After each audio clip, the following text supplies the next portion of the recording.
Hey what's guys, this is UB. আর আজ তোমাদের জন্য একটা ছোট্ট একটা গল্প। একজন কৃষক রোজ জমি চাষ করেই তার জীবন চালাতো।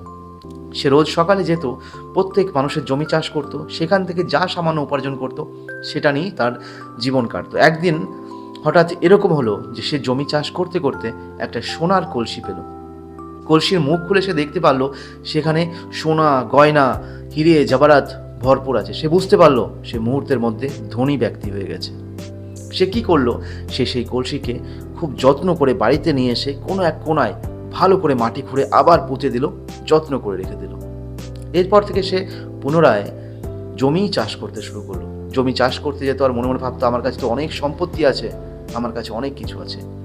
এই কথা ভাবতো আর কাজ করতো। এটা করতে করতে মোটামুটি 5 বছর কেটে গেল, 10 বছর কেটে গেল, 15 বছর কেটে গেল। হট করে একদিন সে বিছানায় সজ্জিত হয়ে পড়ল।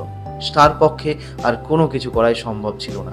তখন মানুষজন তার কাছে আসতো, দেখতো তার অবস্থা খুব খারাপ ছিল, শোচনীয় ছিল। সে বিছানা ছেড়ে উঠতে পারতো না। কিন্তু তবুও সেই ব্যক্তি কাউকে বলতে পারছিল না যে তার কাছে এত সোনা, গয়না, হিরে জবারাত আছে। ভয় পাচ্ছিল কেউ তার সম্পত্তি নিয়ে পালিয়ে যাবে।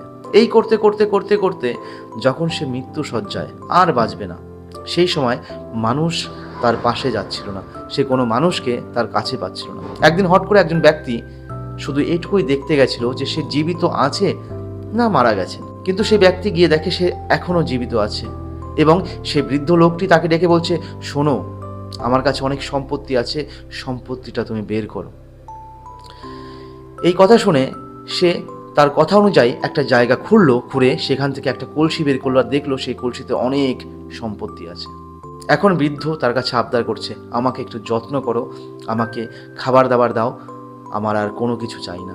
কিন্তু সেই লোকটি হট করে মনে মনে ভাবলো, যদি আমি এই বৃদ্ধকে যত্ন করি, খাবার দাবার দিই, তাহলে পুনরায় সুস্থ হবে, অন্য মানুষ ইনাকে দেখতে আসবে এবং এই বৃদ্ধ লোক সবাইকে বলে দেবে এই সোনা, গয়না, রত্নের ব্যাপারে।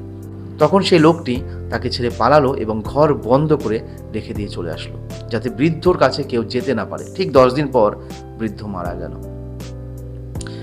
মুক্তিশ্বর খুব সুন্দর একটা কথা বলতো, তোমার কাছে যে জিনিসটি আছে সেই জিনিসের উপযুক্ত ব্যবহার করো। অতিরিক্ত যত্নে জিনিস হারিয়ে যায়, সেটা ভালোবাসা হোক বা ধন সম্পত্তি।